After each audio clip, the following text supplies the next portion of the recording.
Unboxing my new Mac 2 LC or Mac 2 CI. Sorry. Okay, so nice green bubble wrap. My kids are gonna love that.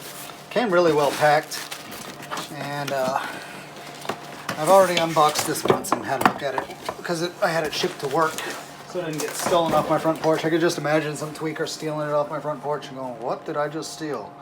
So, anyways, it's kind of beat up. I mean, this is all scratched here. I saw a bunch of these online had buttons here, and this one's missing buttons. It seemed like half of them have buttons and half of them just have openings right there. It's real easy to open this thing, just a couple of pull up on these. It's really nice. If we, here, let me pull the camera a little closer. Alright, I'll try not to shake the camera too much because I kind of got the tripod balanced on two legs. Anyways, you can see we got some dust devils in here, or dust bunnies, whatever. And it's got a lot of RAM. Some sticks have more chips on it than others, so it'll be interesting to see how much RAM it actually has. It's got a Quantum 40 meg. Keep wanting to say 40 gig. I wish. Anyways, 40 meg, SCSI. We'll just assume the drive is good because the computer's not working. I bought this not working. It was nice and cheap that way. 40 bucks. These Mac 2 CIs are a killer deal if you're looking to get into retro, because these things, none of them work. They've all got capacitor problems. The power supply fails because of the capacitors. The motherboard won't work properly because of the capacitors, and you need to do work. If you want to get into retro and you don't mind doing some soldering, this is the one to get. So I am going to walk through in this video series me repairing this thing. We're going to take it apart. We're going to identify all the capacitors. We're going to clean the motherboard and remove the we're going to remove the capacitors and then clean the motherboard. And we'll do the ordering of the new capacitors after we've identified them all. Same thing inside this power supply. This power supply is really weak. It's plus 5 volts, 12 amps, and plus 12 volts, 1.5 amps. So by my math, that's like 80 watts at best coming out of this thing. So this is a really weak power supply. I've seen other videos where people retrofitted an ATX inside this power supply. I'd like to just keep this original, so I'm going to try and get this power supply to work again. But if swapping the capacitors doesn't save it, then I won't even go any further. I'll just put in an ATX. Yeah, we're going to get this hard drive working, but the thing is, I want this to be a nearly silent computer when I'm done. I've got a Macintosh SE, and these are both about the same vintage, 1989.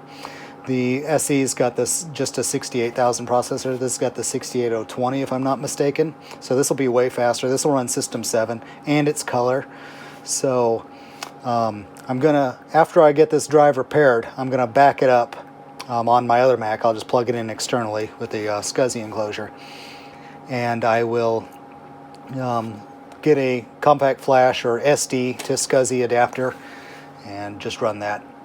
I've got an old 128 meg compact flash card that would be perfect for that. So, I said I wasn't going to show you tearing this thing down, but this is just too cool. You see this lip right here? You grab that, and you grab here, you squeeze, and this thing just pulls right out. It's amazing. Yeah, there's the hard drive. Hard drive lights hooked to the front of the hard drive. Wow. And then power. Probably be a little bit more gentle with this 30-year-old computer. There we go. It's got the terminator resistors down here. Yep. So, oh wow, these screws have backed out. I wonder if somebody's been messing with this thing. Yeah, it's got 4 different kinds of screws in this. Check this out. I've got a gold-colored flat and Torx, a silver-colored flattened Torx, a gold-colored Phillips head, and a gold-colored flathead. This has definitely been monkeyed with. It's just weird. I think these front 2 are too long. Whatever. So, somebody's definitely been monkeying around in here. Okay, here's the hard drive light. Fell right out. I'll just leave it hooked to the drive, I guess.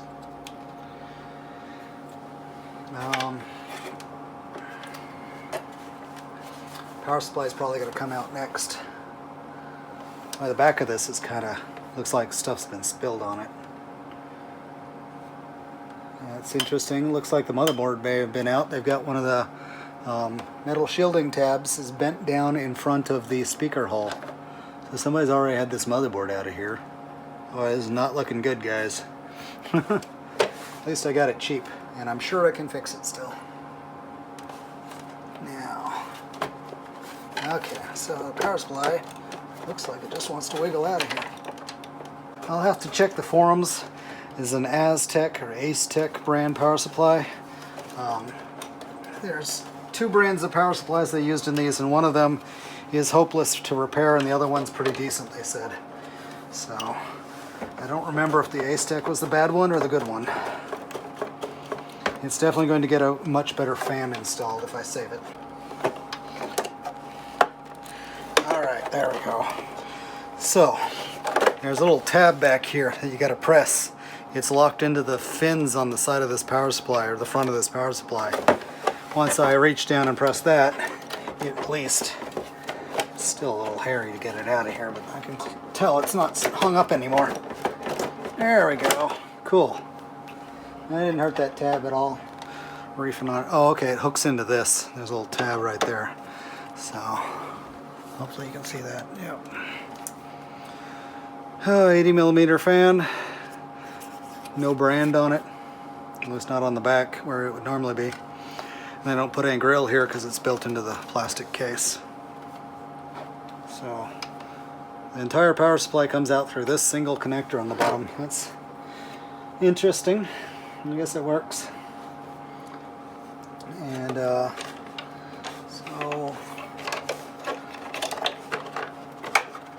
the power cord, this nice modern or standard, you know, 4-pin, and then it goes to the drive connector.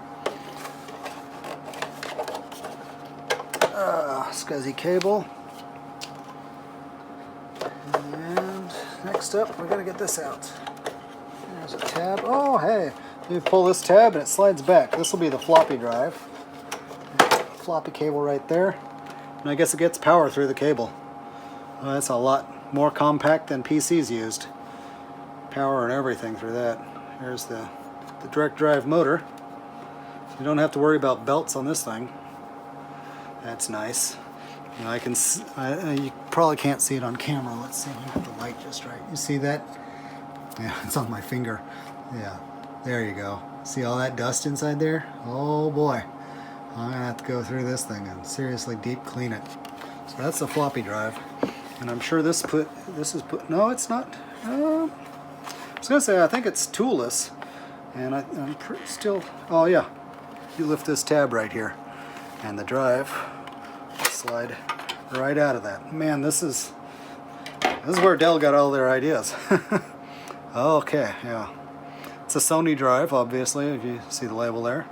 It says 2 megabyte. Sony 2 megabyte. Pretty cool. Just got to clean it up a lot. And I don't even have very many floppies. I'm going to use a floppy emulator. But it'd be nice to have this in there and working in case, you know, I ever got a disk and wanted to use it. Okay, I see the battery down here. And I got to figure out how to get it out. There we go. It's got this little connector over it. Hey! The Maxell lithium battery has not leaked. 8910. 1989, October. This is the original battery. And it has not leaked. That is amazing. It's a 1/2 AA. That is some serious luck that this hasn't leaked. That is a good omen for this computer. I mean, I would be, the way it hasn't leaked, I would just assume that it's been replaced. But the fact that it still says 8910 on it, just amazing. Made in Japan. Good stuff. I've seen some of these where the battery holder is just destroyed by the acid, and that's if you're lucky it didn't even hurt the motherboard, but in this case I'm even more lucky. There's nothing. I wonder what these fingers are for on the front of this board. Doesn't look like it's intended to have anything plugged into it. But, so I have the full schematic for this board.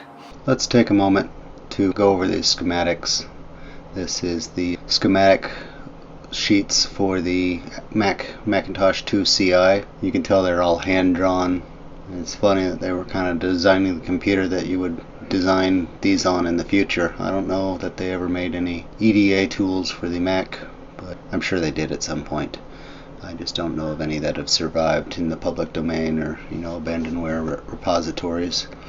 But a lot of this logic is really basic logic chips, so it was all, you almost don't even need the schematics to repair this machine.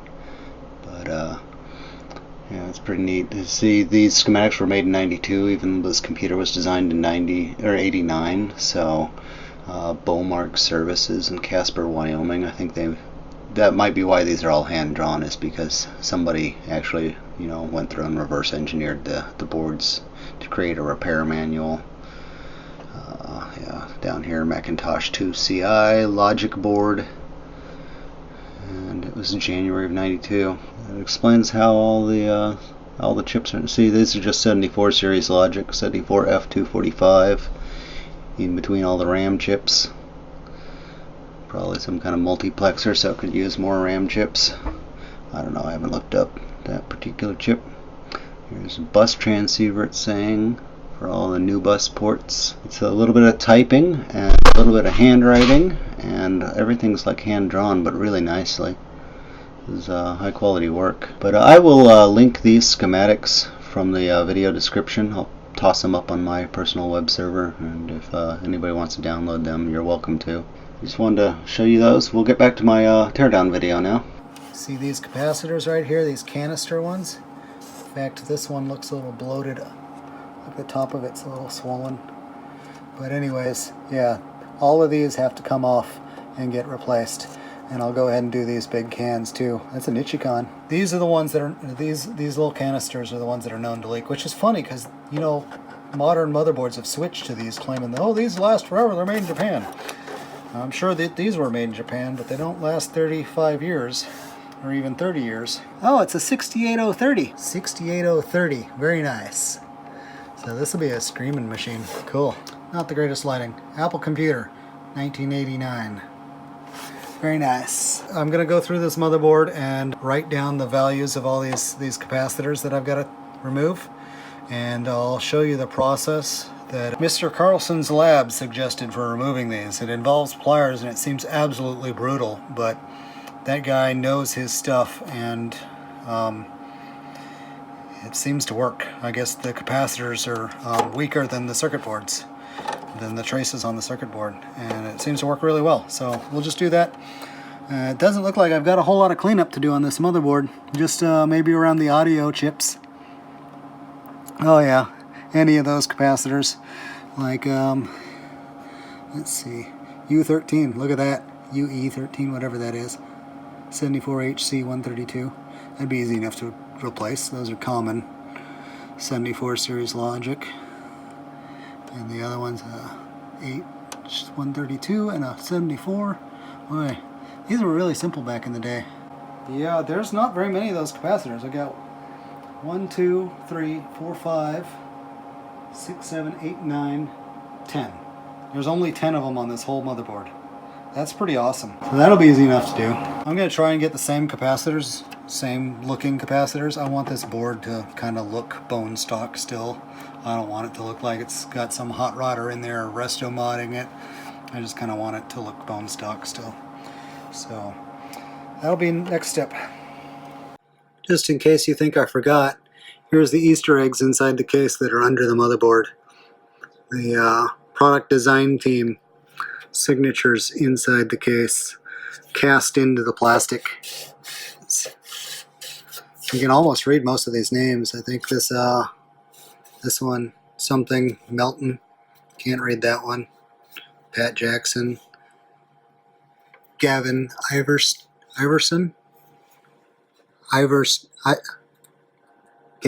Ivester. Okay. Jerry Smith is easy enough. Grant Roach, something like that. Roast. Tom Toastman, something like that. And Lanzo Judah, I don't know. Okay, so, man, this thing comes apart so easy. This motherboard, it just, well, I guess it's facing this way when you do that.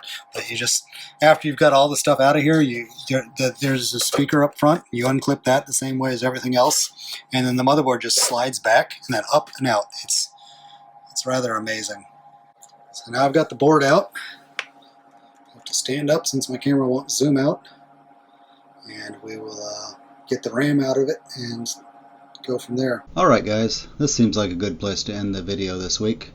Come back next week to watch the recapping process, the cleanup of the board, and perhaps the reassembly process as well.